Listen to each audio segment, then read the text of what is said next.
Этот канал когда-то начался с того, что я подсел на одну передачу на израильском государственном телеканале. Живя в России, я иногда посматривал его, и вот там началась программа «Раз в неделю с Томом Аароном». Это молодой израильский комик, который остро и смешно обсуждал политические новости, приглашал гостей, в студии играла хорошая музыка. В общем, все примерно как у нас в вечернем Урганте, только зубастее. Конечно, формат Late Night Show, как такие передачи называются, наша редакция для Ютуба осилить не смогла. Но вот формат 10-15-минутного монолога мне так понравился, что в итоге это вылилось вот в этот канал, который вы и каждый день, надеюсь, смотрите. Кто знает, может быть, когда-нибудь мы осилим и Late Night формат, хотя бы раз в неделю, с гостем, живой музыкой и так далее. Но пока мы с вами видимся вот так каждый день на Ютубе, я хочу вам сегодня рассказать вообще про историю этого Late Night формата. Мне кажется, к Новому году это будет хороший ролик, а не вот это вот все, что мы тут с вами обычно обсуждаем.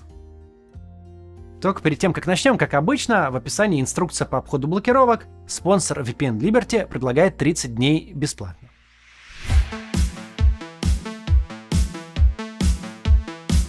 Только появившись, телевидение стало одним из главных видов развлечений людей по всему миру. Возникли жанры прежде невозможные. Не только телесериалы, но и ток-шоу, телевизионные викторины, утренние новости и передачи выходного дня. Так в 62-м, например, в Советском Союзе стал выходить «Голубой огонек», и на первую же передачу пришел Юрий Гагарин. А в 98-м советский формат решили возродить, и шоу стало новогодним. Отдельно, исключительно телевизионным форматом, стали шоу, выходившие ежедневно поздним вечером. Те самые Late Night Show. Они со временем из вечерних передач для людей с бессонницей превратились в популярный жанр, который держится на экранах десятилетиями, не особо меняясь. История Late Night Show началась с того, что телеканалам нужно было чем-то занять эфир. Раньше телевидение не вещало круглосуточно, и вечером, когда заканчивался прайм-тайм, и большинство зрителей шли спать, каналы просто отключались. Помните это? Не забудьте выключить телевизор, гимн и дальше... Такое ставили, чтобы никто уж точно не забыл выключить телевизор. Но затем решили, что какое-то число зрителей все-таки есть ночью, и это выгоднее, чем никакое. Че им заставку с звуком этим показывать? И американские телекомпании придумали шоу, которые начинались в 10:30 или в 11 вечера, для тех, кому не спится или не надо спать. Первые вот эти Late Night Show появились в 50-х. После нескольких не особо удачных передач в 54-м в эфир вышла Tonight Show, франшиза, которая популярна и сейчас. В Tonight Show выработали многие определяющие элементы такого типа программ. В 62-м ведущим там стал Джонни Карсон, который оставался им целых 30 лет. Что стало в итоге традицией. Если Late Night Show оказывался успешным, обычно ведущие продолжали его вести десятилетиями, и программа прочно ассоциировалась с конкретными персонами. Франшиза же с заменой ведущего явление в жанре Late Night довольно редкое. 10 лет назад, например, уже ставшая каноном Late Show с Дэвидом Леттерманом получила нового ведущего и сменила название на соответствующее Late Show со Стивеном Кольбергом, который, впрочем, сам стал популярен за счет другого Late Night Show. О нем дальше поговорим.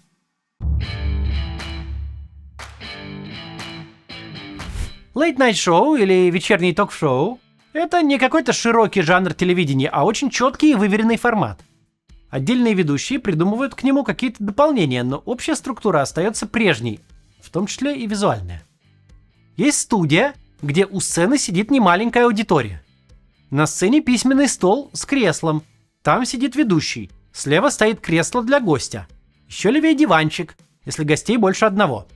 На фоне декорации ночного города, ведь шоу ночное. Где-то в зале также обитает сайдкик, соведущий, который разгоняет шутки с главным ведущим и тоже общается с гостями. И, конечно, в зале присутствует живая группа или оркестр. Лидер музыкантов не просто сидит и играет, но тоже болтает с ведущим по ходу эфира. Все это создает ощущение, что зрители как будто находятся у кого-то в гостиной на спокойной вечеринке, обсуждают насущные дела с друзьями. И такой формат программы весьма устойчив. Под аплодисменты зала торжественно выбегает ведущий, объявляет сегодняшнего гостя и пускается в монолог на несколько минут с образностью и юмором. По сути, это комментарии новостей. Late-night шоу снимаются день в день или идут в прямом эфире, так что материал всегда свежий. Затем ведущий усаживается за стол и ведет какую-нибудь фирменную рубрику, ну или пускает в эфир заранее записанные скетчи. Затем, наконец, выходит гость – актер, певица, бизнесмен, политик, кто угодно. Интервью с гостем обычно доброжелательные, нет никаких жестких допросов, хотя до тех же политиков известные ведущие могут и докопаться, если захотят. В конце обязательно выходит еще один гость – музыкант, который что-нибудь поет со студийным оркестром. Все лейт-найт-шоу похожи друг на друга.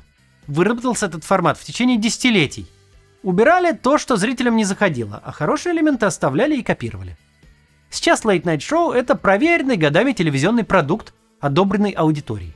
Зрители привязываются к ведущим и обсуждают друг с другом, что показывали вчера поздним вечером. Расслабленная атмосфера, показная близость ведущего и зрителей, популярные гости сделали лейт-найт-шоу неотъемлемой частью телевидения. Каналы, естественно, конкурируют, но многие ведущие между собой неплохо общаются. Однажды на 1 апреля Джимми Киммел с ABC поменялся шоу с Джимми Фэллоном с NBC. Их и так постоянно путали из-за имен и внешнего сходства. И получилось забавно. Были и конфликты. Например, 15 лет назад Штаты следили за скандалом, когда NBC ради рейтингов шоу Джея Лено решили подвинуть шоу Конана О'Брайена к полуночи. С Конаном посоветоваться забыли. И скандал разгорелся просто жуткий. В итоге Конан ушел на другой канал, а репутация NBC и всех участвующих сильно пострадала.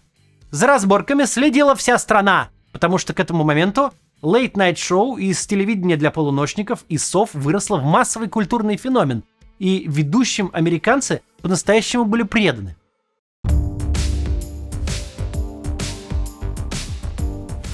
Все время существования лейт-найт-шоу американская политика была обязательной его частью.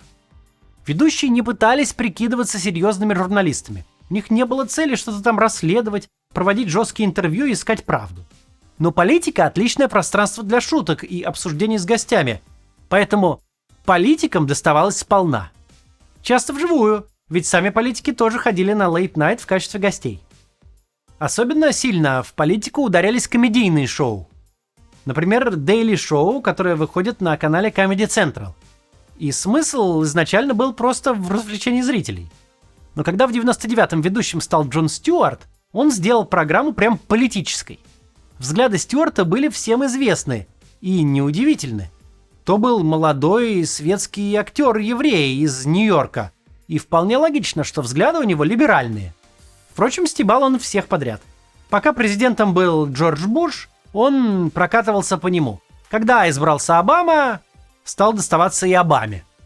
Когда Стюарта критиковали за необъективность, он отвечал, что вообще никому ничего не должен. У него пародия на лейт-найт-шоу, а не новости. Отстаньте, мол. Что, конечно, не было лишено лукавства. Стюарт прекрасно понимал, насколько влиятельно и популярно Daily Show. В итоге Стюарт стал лидером общественного мнения, хотя его шоу выходило по ночам на кабельном телевидении, и политические монологи перемежались скетчами, например, об отвратительной чикагской пицце. Известности добавил инцидент, когда Стюарт умудрился закрыть целое прайм-тайм-шоу на чужом канале. Он пришел на программу Crossfire на CNN. Смысл ее был в том, что два ведущих, либерал и консерватор, 30 минут ругаются друг с другом на политическую тему. Что-то типа дебатов. Стюарт туда пришел вроде как рекламировать свою книгу, а в итоге полчаса отчитывал обоих ведущих за то, что они ради рейтингов обливают друг друга грязью и раскалывают американское общество. Оказалось, что большинство зрителей думали так же. Crossfire практически сразу же закрыли. Кстати, одним из ведущих той программы был небезызвестный в России Такер Карлсон. Многие из команды Daily Show, так называемые корреспонденты, в итоге стали популярными и получили собственные шоу. Самым известным стал «Отчет Кольбера» на том же Comedy Central. В нем бывший корреспондент Стюарта Стивен Кольбер играл роль сумасшедшего ультраконсерватора, что сделало его популярным, и он занял место Дэвида Леттермана в том самом Late Show на CBS.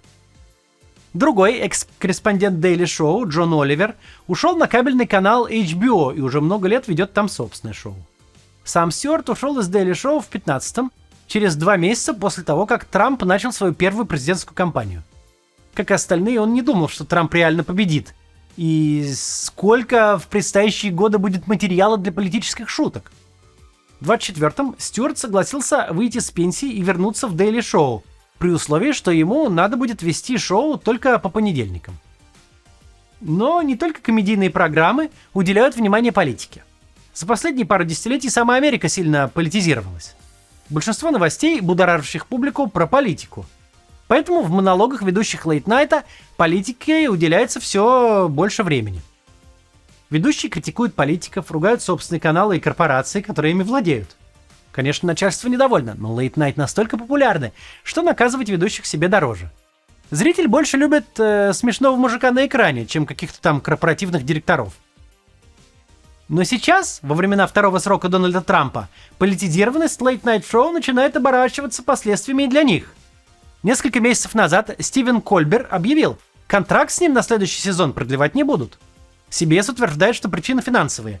Но самая популярная версия – руководство канала не хочет злить Трампа, которого Кольбер критикует каждую передачу уже целое десятилетие.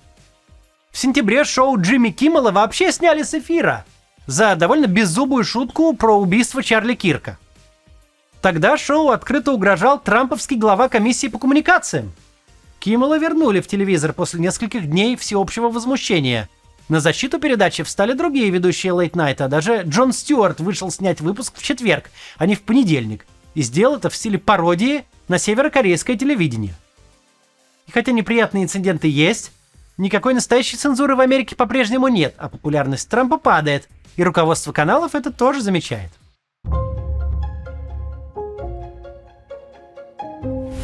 Лейт-найт-шоу – формат, который прочно ассоциируется с Америкой. Там его изобрели, и там он популярен. Но телеканалы и в других странах выпускают подобный контент. Про Израиль мы вначале поговорили. В Британии солидной популярностью и долголетием отличилось шоу Грэма Нортона. Формат похожий, но дизайн студии и личность самого Нортона гораздо более яркие и такие китчевые, как принято на британском развлекательном телевидении. Известный пример адаптации лейт-найт-шоу был в Египте у ведущего Басма Юсефа. Его передача была так похожа на Daily Show, что его прозвали египетским Джоном Стюартом, и даже сам Стюарт пригласил его к себе на интервью. Отличие же было в том, что Юсеф дошутился до закрытия передачи и иммиграции. Египет все же не Америка. Когда мы думаем про российский вариант, в голову, конечно, тут же приходит Иван Ургант с его вечерним Ургантом. Но на самом деле, был он не первым, кто адаптировал американский формат под Россию. Первым таким шоу был «Добрый вечер» Игоря Угольникова, вышедший на РТР в 97-м. Я даже один раз ребенком еще ходил на съемки этой передачи. Угольников до этого побывал в Америке и наблюдал за тем, как делается программа Леттермана. И, вернувшись в Россию, сделал свою версию. Поначалу все было отлично. Рейтинги неплохие, чувствовалась новизна, всем все нравилось. Приходили гости, в том числе иностранные. На дворе были свободные 90-е, и Угольников не стеснялся смеяться, в том числе над президентом Ельциным. Но в отличие от американских шоу, «Добрый вечер» в эфире не задержался.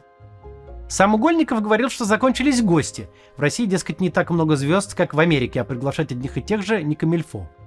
И на какое-то время формат с российского телевидения пропал. В 2012-м появился вечерний Ургант. Все было по канонам. Стол, кресло, диванчики, сайдкик, музыка, гости. Шоу просуществовало целых 10 лет. Формат получился успешным, рейтинги были стабильно топовыми. Конечно, в России десятых шутить прямо о происходящем уже было нельзя, но Ургант справлялся. Естественно, ему прилетало от всяких провластных активистов и прочих сумасшедших, которых в России до войны хватало.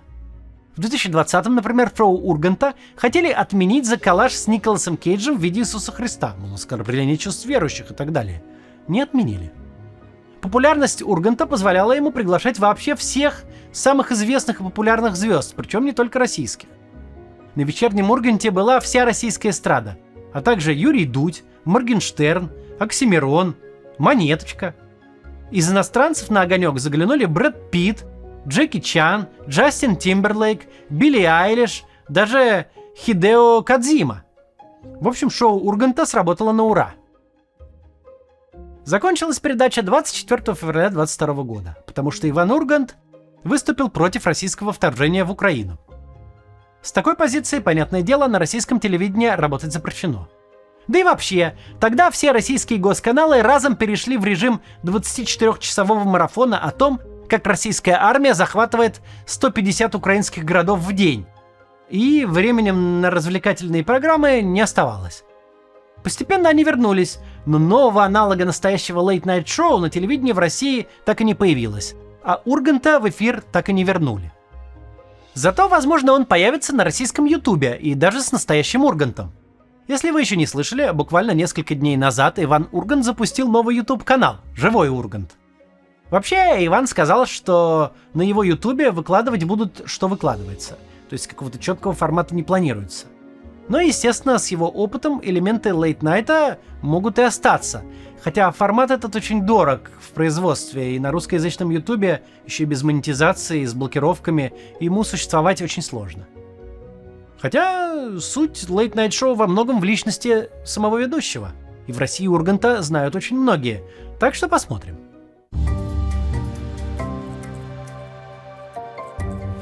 Как и другим передачам на телевидении, вечерним шоу много лет прочит скорый конец. Однако слухи о смерти телевидения сильно преувеличены. Да, среди молодых уже почти никто не сидит перед телевизором. Но в телевизионных корпорациях тоже не дураки сидят. И интернетом пользоваться тоже умеют. Лейт-найт-шоу сейчас выходят не только по телеку, но и на стриминговых сервисах. Клипы выкладываются на YouTube, где те собирают кучу просмотров, так что деньги есть откуда брать. Джон Оливер вообще некоторое время назад забил и стал выкладывать на YouTube выпуски целиком. Вряд ли формат, который держится десятилетиями, куда-то исчезнет из-за рилсов и тиктоков. Лейт-найт-шоу по-прежнему держится на личностях ведущих и гостей, которые все так же ценятся аудиторией, и неважно, где те появляются – в телевизоре, на ютубе или на экране кинотеатров. Когда к нам вернется свободное телевидение, граница между контентом в интернете и на телевидении станет прозрачной, и к нам вернутся лейт-найт-шоу. Вполне вероятно, не одно, не два, а гораздо больше. Вернутся такие передачи, где люди смогут слушать шутки про политиков, хорошую музыку, и затем обсуждать эти шоу и их гостей с друзьями. А вместе с лейт-найтом вернутся и привычные новогодние шоу, без нынешнего рейтинга 50+. И мы сможем, как раньше, включать их на Новый год. Напомню, кстати, что есть вариант смотреть в новогоднюю ночь «Мирные огоньки» на Ютубе. Шоу с артистами, которые выступили против войны. Когда-нибудь они появятся и на телевидении. Вот такой сегодня у нас рассказ. С Новым годом и до завтра.